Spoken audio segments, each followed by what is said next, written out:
Welcome to the Stop Suffering in Silence podcast with your host, Denise Walsh and Rachel Timothy.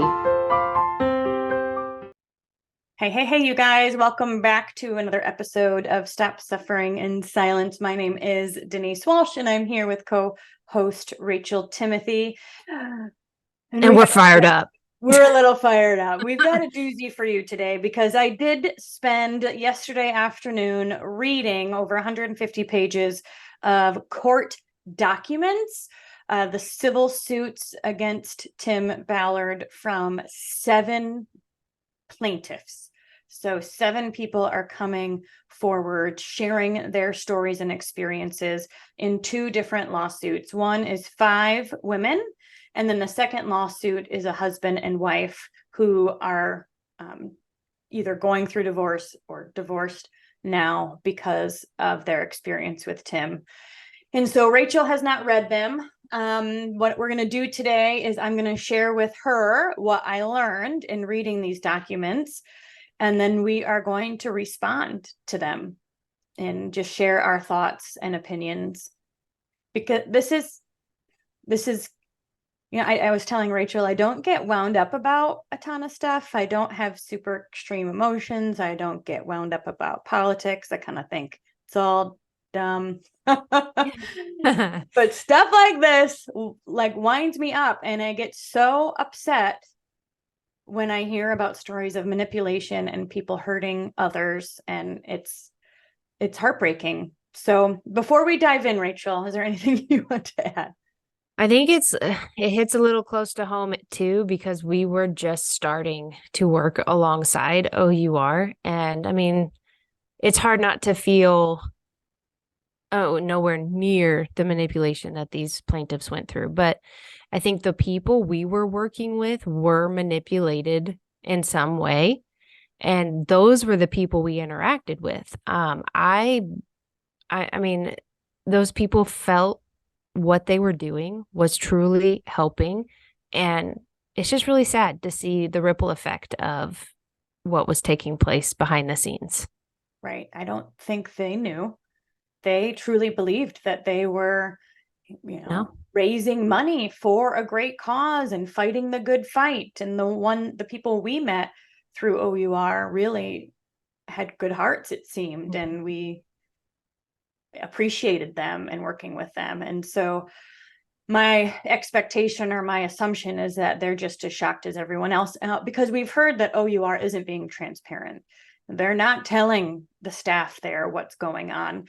And to be honest, who knows what kind of rumors are going on instead of the truth. And so I think that's why, rather than watching a bunch of videos or hearsay, I guess, going straight to the documents was important for us. I had been hearing suspicions about him for years. But again, I take everything with a grain of salt, and so I don't hold on to too much with gripped hands. So anyway, going straight to the horse's mouth was really important for us. Yeah, absolutely. So all right, lay it on me. Yeah, well, if you're listening and if you want to get these documents for yourself, I will post the link of where I got them. This is public information. This is, from my understanding, like a FOIA document. So somebody did a Freedom of Information Act and request and received these. It's called Hidden True Crime. They are a true crime channel. What I appreciate about this specific channel is it's a news reporter and a psychologist. And so she goes after the information and interviews and gets all the details. And then he's a forensic psychologist who talks a bit about the why behind the why. And so, of course, I think that's fascinating. But I will post a link to their Patreon where you can go get these documents for yourself. It's $5 to become a member of their Patreon, and then you can just cancel after that if you want. But I'll post that link below because I know that I was super curious and interested, and I guess if you're listening to this, you are too. So, yep. All right. So what I'm going to do, Rachel, is give you an overview of what I took from all of the stories. So there were 6 women and 1 man, a husband, who told his side of the story. And I'm not going to tell you each individually, like what each story was, because there were such common themes throughout them that I am going to pull the common themes as the thread. But there may be times where I say, well, in this particular situation, this is what she detailed. And in this particular situation, this is what she detailed. But we'll first start with the overarching thread. Okay. So it sounds like most of these girls, which we assumed wrongly that they were military or police or had some sort of investigative background, some sort of training to work in high, difficult, emotional situations with bad guys. Like, we assumed that because it seemed like those would be the types of people you I feel like we heard that somewhere too, didn't we? Maybe it was just an assumption. Yeah, I on my part, it was an assumption. And maybe it was an assumption on a lot of people's part, and they were talking like that. But the girls in this document were actors, actresses. One was like an assistant. So they were not people with background that you would expect on like an operation. And again, I think that word operation sounds like a military op where you're going to be somebody who can handle danger. And so, Trained. yeah, yes, who would be coming trained. Like they would come to OUR trained for difficult situations, trained to handle high emotion, trained to handle bad guys, right? Right. However, these ladies, two were like actresses, one was his hairstylist, one was they redacted the exact title, I'm guessing, because you could probably search and figure out who that was. But my assumption, based on what she was like his assistant, she booked flights, and eventually she would travel on operations with him. And so it started by him saying to them, would you be interested in doing an operation? I think you would be really good at it. And some were like, oh, yeah, like I've thought about that. I totally would. And others were like, no, it's not my jam. But he would then continue to ask and tell the women that they were really needed, that the last woman that came on the op fell in love with him and ruined it. And now they need a new person who could do better. And so we really need you. In fact, he told one woman that he was praying about it and he saw her face in his mind's eye. So even though he didn't know her name, she worked at OUR in the office, that he knew it was her. And so when he saw her at work, he was like, oh my gosh, God just told me that you should be on operation with us. Okay, my blood's already boiling. That's infuriating. I hate when people use God to manipulate and groom somebody. Okay, keep going. So what he did is he would say, well, there's this thing called the couple's ruse, which like on some level, he's like, we're testing it out. We're seeing if it works. And then on another level or another story, it was like, yeah, this is standard operating procedure. So there were some people he said, yeah, this is something that this is new, we're testing it out. And then others he would say, this is how we do things around here. This is now a part of how we work. And so the couple's ruse was that he would need to bring a girlfriend with him on these trips. And the reason is if a bad guy were to say, all right, let's see how serious you are. Here's a teenager, have at it. The girlfriend could block and say, oh, no, I'm not letting him do that. Or if they were at a club and a dancer came and was like dancing, the girl could block and say, no, this is my boyfriend. You lay off him. And so the premise was that he needed somebody to block so he didn't have to do some of these inappropriate things while he's undercover. Another time he told a woman that she would be like the madame. So when they're in operations, she would be the one getting to know the other escorts, getting to know, like, she was an important piece to the puzzle because it was her that was getting the information from the people around town. And so because of this, so they were kind of like introduced to it as either a blocker or a madame kind of experience. They would then set up times to practice. Now, the two actresses said, dude, I don't need to practice. I'm an actress. Like, I can get into character on cue. That's my job. And he said, no, we need to make sure that there's chemistry because the bad guys can smell pheromones. And we need to know that there's truly a chemistry here. So we need to practice. And so their practice was either alone in his office, or they have like a gym, they called it. And so they would meet there, or they would go to Salt Lake City, like clubs. And the practice was they would pretend to be boyfriend, girlfriend. Now, the one story shared that she was like girlfriend of Tim, and then there was another OUR guy and another couples ruse operative, and they were also there pretending to be like boyfriend girlfriend. So they would like he'd have her arm around her and she would like lean in and things like that, but it wasn't handsy. It was just, I guess, subtle. Like, yeah, we're together, but like we're not making out. Yeah. But with Tim and his couples ruse, it was like she felt very uncomfortable. He would have her sit on his lap.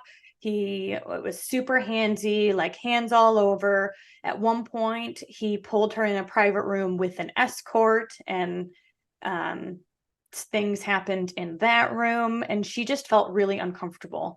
And he just kept saying, we got to make sure it's believable. We just got to make sure that it's believable. But she was super confused because the operation wasn't for months down the road. So why do we need to practice now? And she even told him she didn't need to practice because she's an actress. And so this just kept going. And so they did this several times. And finally, she said that she didn't feel comfortable, and she never went on an operation. And as soon as she said that she didn't feel comfortable, he basically dropped her and stopped talking to her. And so there were a few situations like that where they never went on an operation. They just practiced in his office alone, and or he took them to bars. Sick. Another Okay, thing so how much of this did OUR, like, did they understand what was going on, or do you know that? well, they were paying for it all, which is interesting. And it would be all under the guise of training, right? And I don't know what the board would know because they're not there necessarily. However, his bodyguard and another man mentioned in the suit, who was kind of his right-hand man, did know and did walk in on him with a girl against the wall. And I mean, again, like, that's not training alone in your office. Like, that's scary. Right. And these girls were scared. But they also thought, oh, this is what we need to do in order to trick the bad guys. He would say things like, are you attracted to me? It's important that you're attracted to me. So just manipulation. Yeah. But he would also say, this is a secret or we could get killed. What? Like, the bad guys, the mafia, they're everywhere. The cab driver could be a bad guy. The hotel employees could be a bad guy. We need to maintain this front all the time, or else we could get killed. And so he had them sign NDAs like almost every time they hung out. It felt like they signed NDAs all the time, never getting copies of them. And so they were afraid. Right. They were afraid of their own safety. They were afraid to tell people because of the NDAs they signed. They didn't feel comfortable, but yet they felt like, I guess he knows more than I do about how operations work. I should just believe him. And so several of them never made it to the operations because they were like, this is crazy. Mm. I can think of 3 that did not make it to the operations and 2 that did. Okay. The third one, the 2 actresses, from what I understand, actually the one first actress might have. I'll see if I can find it. I have it pulled up here. But the hairdresser did not. So the hairdresser did not make it to, and they kind of felt bad for him. You know, by the end, the girls were like, he's messed up. Like, he's seen a lot of, like, he was unhinged. And they, like, one girl gave him books on narcissism to, like, be helpful. Mm. Like, Yeah. they could feel that something was off and they didn't trust it. But because it was Tim Ballard, they didn't quite know what to think.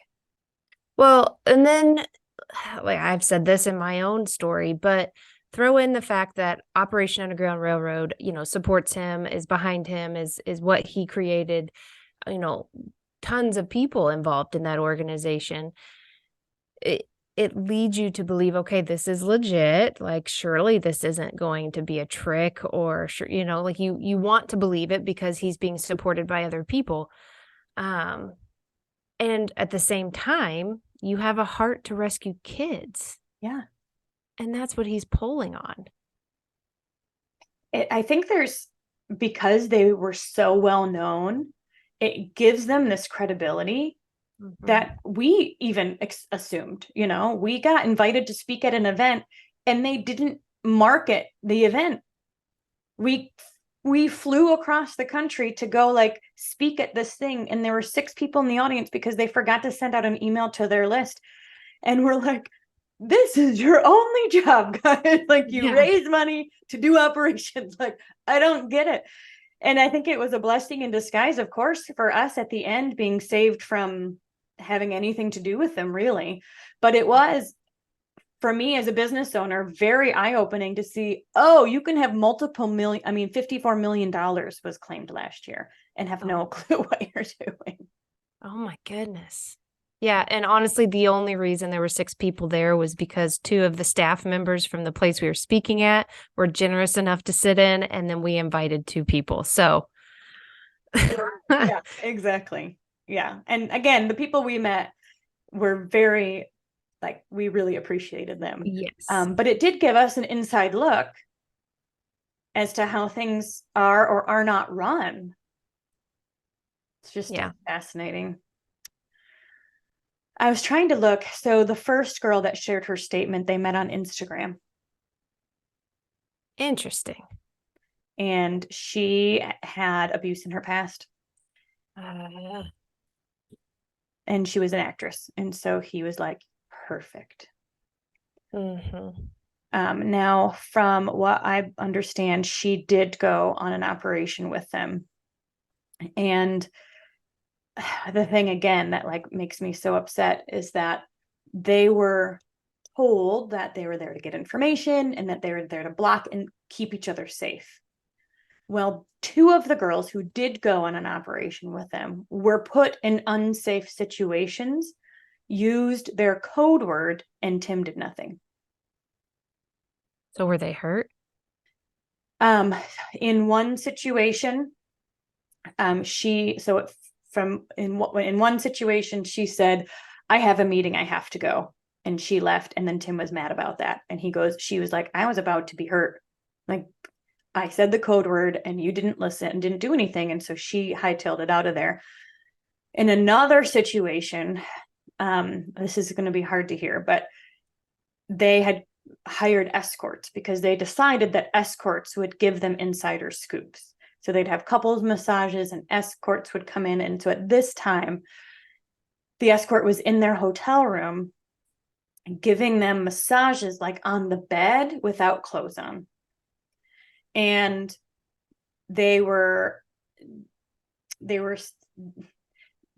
from what I remember, the escorts were speaking Spanish, and Tim spoke Spanish, but the woman did not. And so she was like, what is everybody saying? And so he was basically talking sexually about her to the Spanish people. And they talked about doing things. At the end of the story, the escort assaulted her. Oh my gosh. And Tim watched. And then the girl, once she realized what was happening, ran to the bathroom. And he did nothing.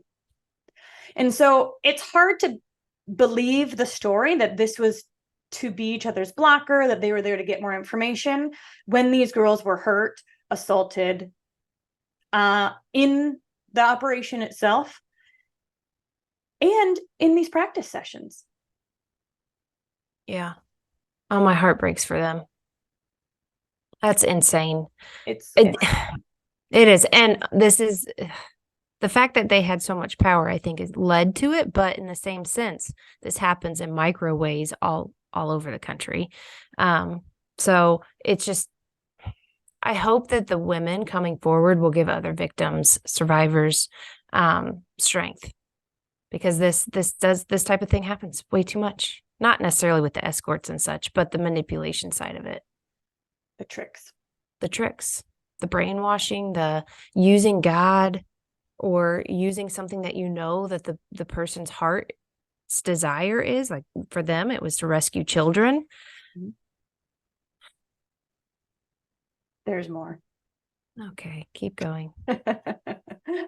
Okay, so and I think what I really, okay, first of all, the code word was inappropriate. It was basically, the code word was saying, I need to, and I'm not using the actual words because of the. Oh, wait. So the word wasn't inappropriate. I was like, that's interesting. No. The word was a 4-letter word that starts with an F. And Okay. basically the code word was saying, I want to make out with my boyfriend right now. Get out of here.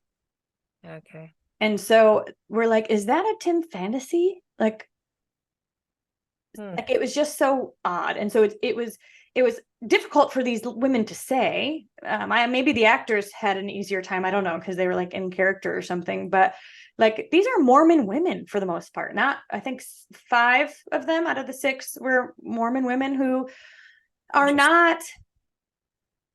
I mean, if you know much about the Mormon culture, right? Like, it's very, like, there's no sex, there's no drugs, there's no, like, none of that. And so then he's asking these women to do all of this stuff that's super uncomfortable for them. So the code word was like an inappropriate code word that once you hear over and over again, you're like, I think that he did that for his own gain. Like, you could easily say, we have a meeting to go to, like, there's a lot of other ways that you can have a code word. Right. But the other thing that I learned that really got me into the mind of Tim Ballard from these documents was just how unstable he was. So one of the victims was his assistant, essentially, and he would call her at all hours of the night in crisis.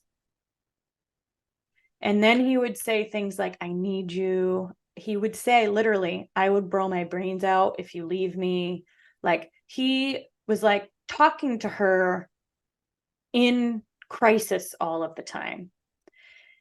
So this wasn't just like an inappropriate half an hour, eek, uncomfortable.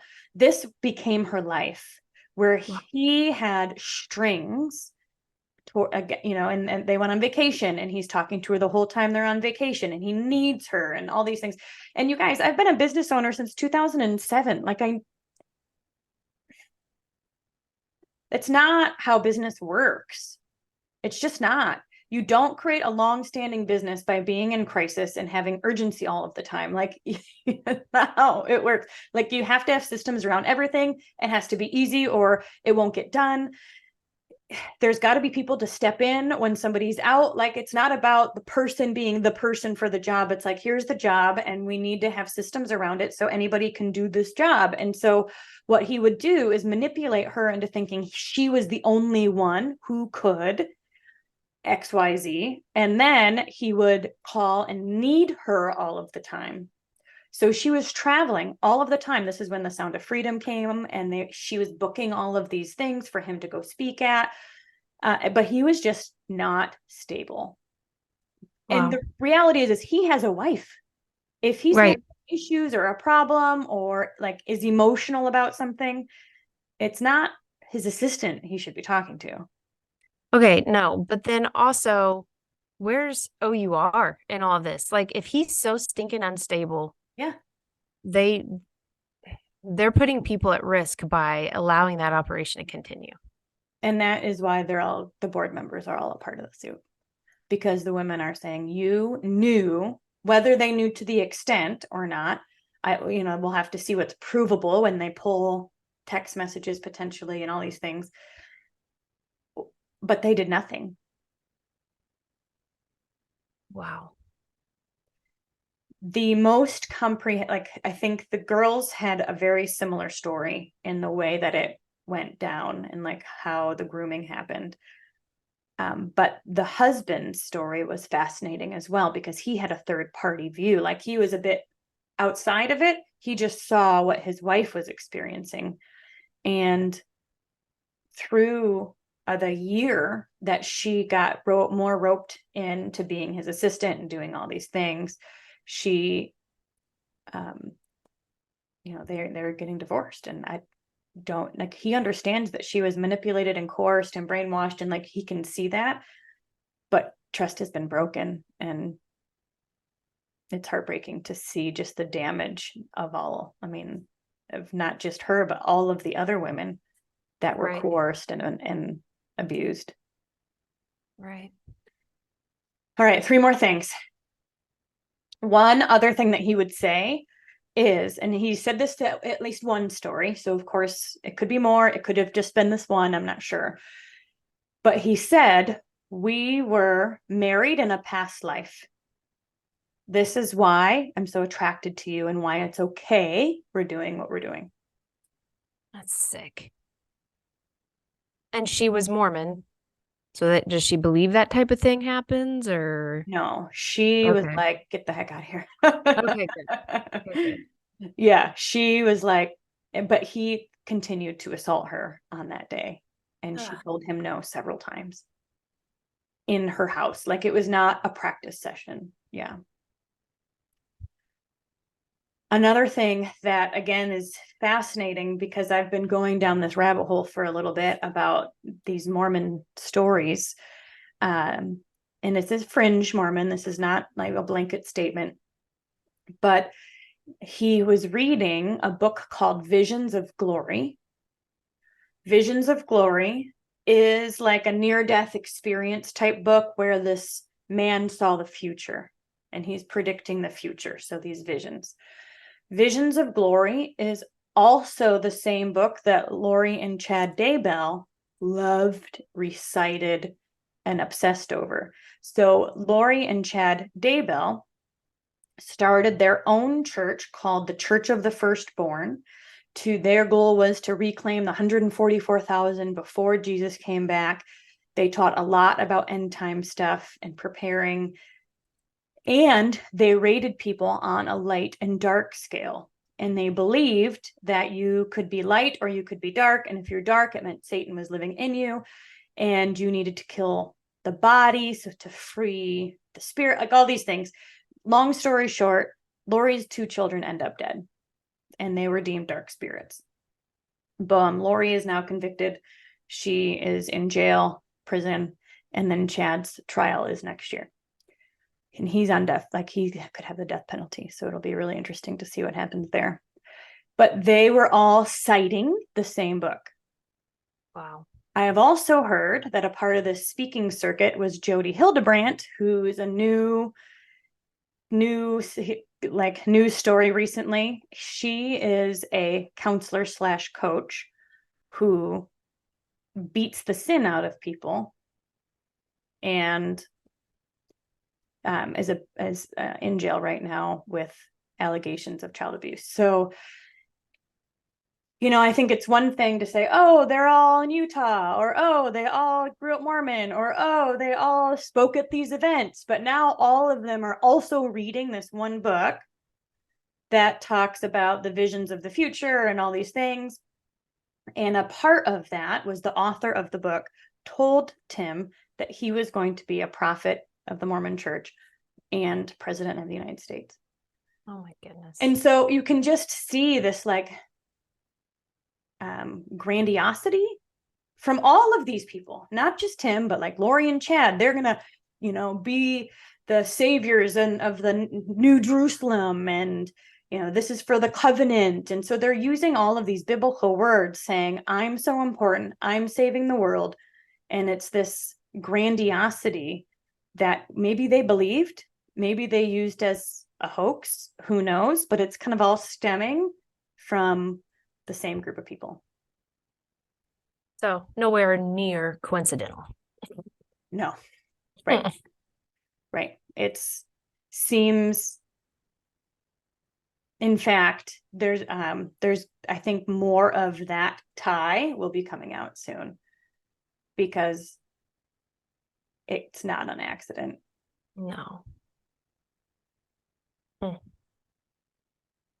So, trying to think of what other things stood out to me in reading this story. What can we take away from all of this, like survivors and supporters, and like how do we process this and move forward in a positive way? Like let this impact us for the good. I don't know. First, get mad about it. Just kidding. There. I am there. That's where I am right now. Yes. But I Right. think at the end of the day, the things that we learn, and we can talk a bit about the bite model here. And the bite model is what, like when you talk about cults, it's a theme around cults. One is that your behavior is controlled and the information you get is controlled, your thoughts are controlled, and your emotions are controlled, meaning someone else tells you how to behave, what information you can have, what you should be thinking, and how you should be feeling. Those are all external to the cult leader or the cult group. And so you shift what you think and experience, and you don't look up contrary information because you want to fit in with the group. And I think that really what we can learn from this is to continue to check our own intuition and stay as connected as possible and trust ourselves, because all of these women would say this didn't feel right. Yeah. Well, I think from all of the survivors that I've talked to, and myself included in this, when I heard the news about Tim Ballard, like the first thing that crosses your mind is you can't trust anybody. Like that's where your head goes, I think, as a survivor, especially. But the truth is it's more about trusting yourself and the Holy Spirit within you, that, you do get those red flags and then you listen to it. It doesn't mean everybody's untrustworthy. But allow God to open your eyes. Don't get so caught up in the moment or putting people on a pedestal. I'll go back to when we were at our first event with OUR, and I just simply made a comment that there was, a piece of Sound of Freedom that wasn't completely true. And I got cornered in the bathroom by a lady who was ticked that I would say such a thing about Tim Ballard, because she heard it from his mouth that everything in that was true. I mean, it was like, holy smokes. Like, obviously she puts him on a pedestal, and who was I to even say something slightly? It wasn't against him really at that time, but it just goes to show how much people put him on a pedestal. Right. Right. And I think that's why, you talk a lot about elders of a church and things, and I didn't grow up with elders. So I'm always like, who the heck cares? But in a church setting, like the elders or the pastor or all these things are either put on a pedestal by their own self or by just the organization of the church structure. And they can be in a position of potential power, and just because of the way that things are structured. So we just want to be mindful of that. Mm-hmm. Yeah, I mean, I think that elders are meant to be good teachers and meant to guide the flock, and like they're there for a very, very godly reason. But humans can twist that and use it, unfortunately. Well, and the reality is that people, like, who wants to be president of the United States? Like, no normal person wants to be president of the United States. They're like people who desire power oftentimes go to these powerful positions because they want that. Mm-hmm. Now, one thing I'm really proud of for these ladies is that these stories are like 2020, 21, 22, and then they came in 2023 to OUR board, and they did this internal investigation, and the internal investigation decided that we were going to separate. So the board made a decision to separate during Sound of Freedom because of the conflict of interest. And so they made this like very, neutral facing explanation on why things happened. And they weren't okay with that. And they kept going. And so this wasn't 10 years ago. Like, this was recent. And I'm just proud of these women for not just starting to talk to each other, which is, of course, against their NDA. And they were all afraid to do it. They talked about how they would meet in person and turn their phones off because they thought everyone was watching them and they were scared and things. And so I'm proud of them for doing that anyway, and continuing to take it further, because the wife and husband's charge, or their suit, came because these women started coming forward and they started talking, and everyone went, well, that happened to me, and that happened to me, and that happened to me, and gave them more strength and courage. And so I hope more do come forward. Do you think this will go to trial? Do you think they'll settle? What do you think? My goodness. I couldn't even guess what the court and what somebody like Tim Ballard would do. I got no idea. I just hope and pray. I do know God will take it to wherever it needs to go, so that, the most healing and help come from it. As you were talking, I was thinking, thank God there was more than one that they could go to each other, because when you're suffering in silence, hence the name of our organization, and you feel like you're the only one, it's really hard to have done something like what they're doing when you're by yourself. And so thank God they had each other to kind of bounce information off of and not feel crazy. Yeah. Not feel like it was their fault. Yeah. Guys, gaslighting and grooming are a real thing. And so I saw in some of the, when I got the documents, there's like a chat, and I saw some people go like, it's hard for me not to be frustrated with the women for continuing to put themselves in the situation, or not saying no sooner, and things like that. And I thought to myself, says the person not in the situation. Yes.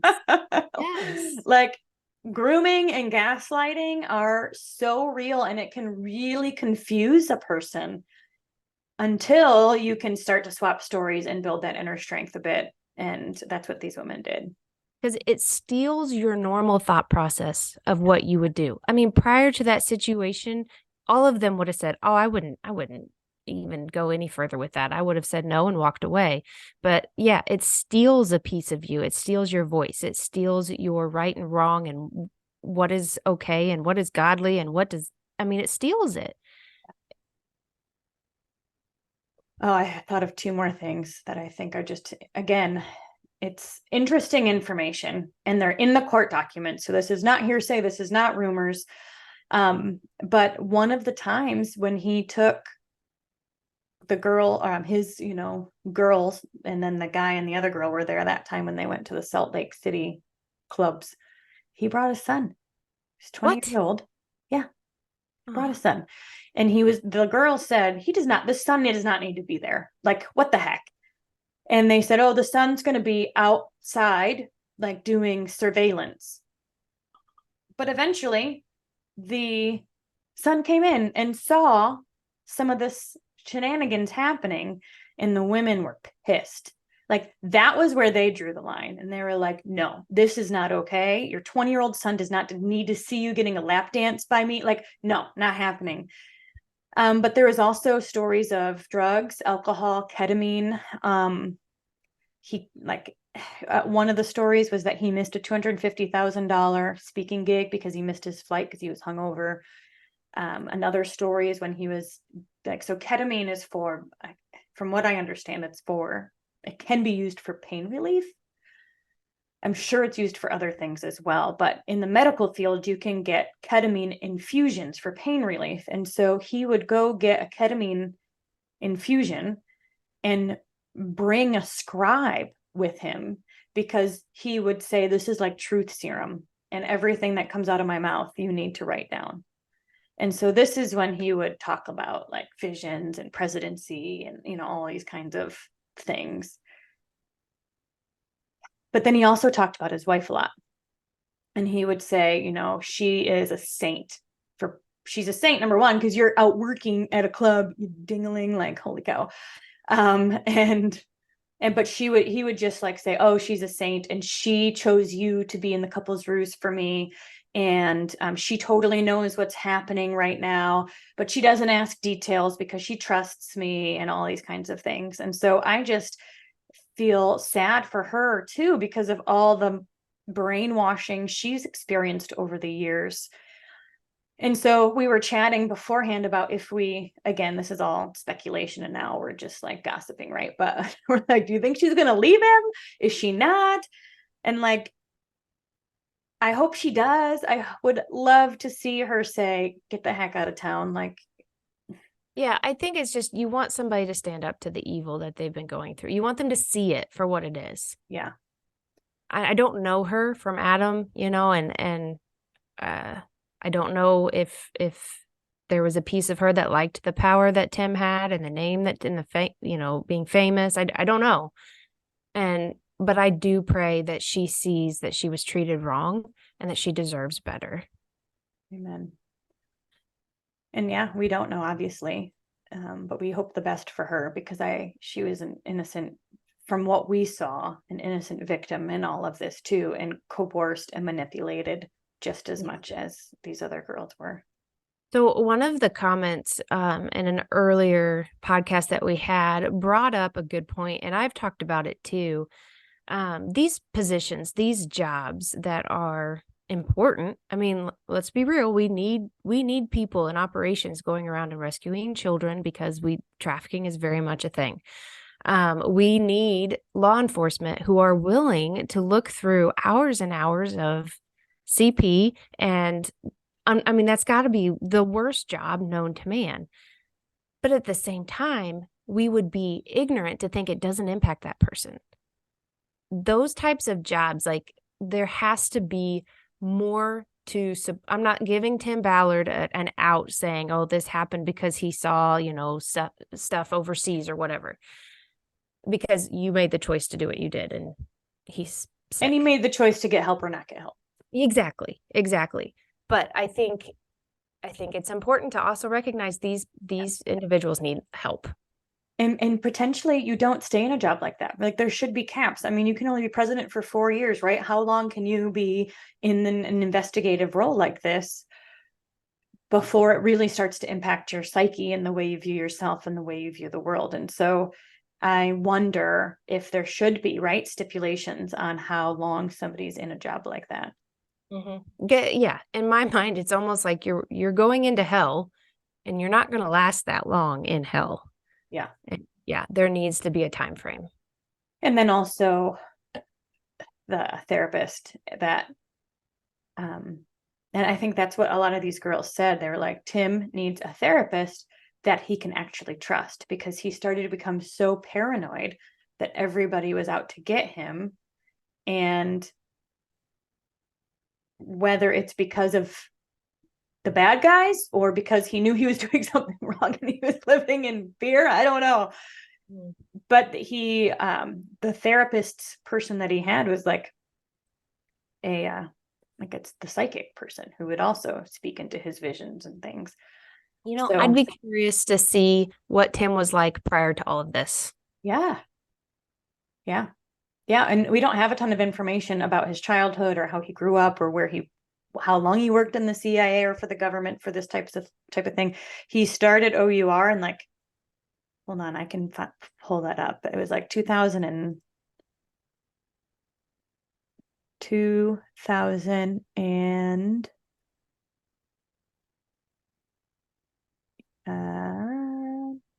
early 2000s, like 2011, 2013, from what I remember, but I'll find it.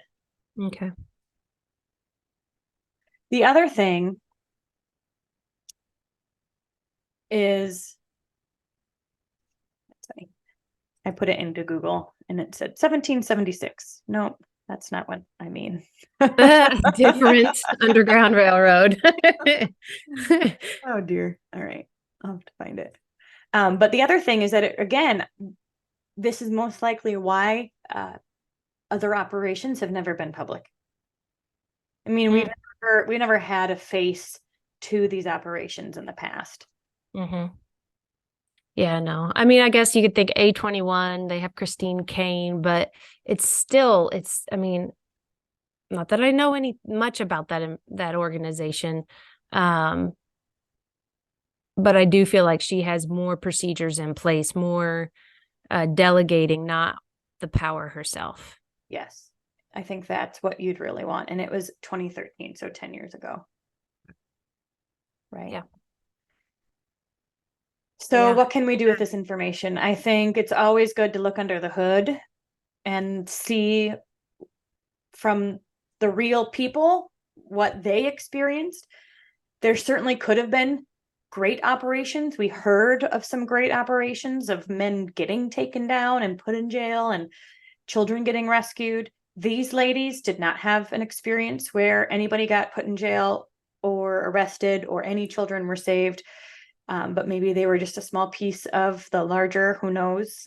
So we're not saying to throw the baby out with the bathwater, but I do think hearing it from their mouth specifically is important as we start to uncover what's been going on over the past few years. Yeah, I mean, can you imagine for some of these people who work with Operation Underground Railroad that and the amount of sacrifice that takes and the time and what it does to your family just going overseas and all this stuff, what it would be like now to see all this coming to light and kind of see what the foundation was of it all, where all the money was going to. I mean, there's a lot more victims. Yeah. In different ways. Yeah. Yeah. Betrayal is a real thing. And I have to imagine when you think something's one way and then you find out it's a not, and it's a totally different way, betrayal and grief and heartbreak all around. Mm-hmm. Yeah. And then, I mean, throw in other organizations helping trafficking victims. It'll impact their fundraising. It'll impact, whether people trust them or not. But hopefully as much as possible, just being transparent. Yeah. And mindful of the power. I don't know. Well, be a good person. Nah. Right there. Finish there. Step one, have a conscience. But they talked a bit about how, and again, we're not diagnosing Tim. I have never met him. I'm just sharing what's in these documents and from people who have read the documents, sharing their opinion as well. But I took a screenshot of it because they talked about psychopathy, and which is like being a psychopath. And I thought this was an interesting way to put it. It says, psychopathy is characterized by an extreme lack of empathy. Psychopaths may also be charming, manipulative, and exploitative, and behave in an impulsive and risky manner. They lack conscience or guilt and refuse to accept responsibility for their actions. So, I mean, that sounds like what we're seeing now. Mm-hmm. Yeah, it does. So our hearts go out to the women, those going through the civil suit, as well as those who have yet to join. Our heart goes out to any collateral damage within the organization, with those who put on fundraisers for him and the organization for years, not knowing what was happening. And then for his family, who again are collateral damage to someone who's seemingly unstable in a lot of areas of life. Yep. Yeah, definitely. And thank you at the same time to the survivors for being brave enough to come forward. Yeah, absolutely.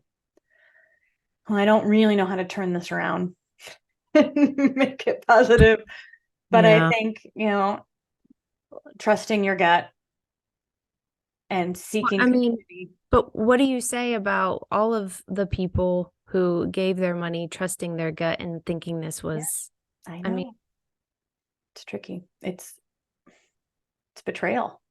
mm-hmm. Yep.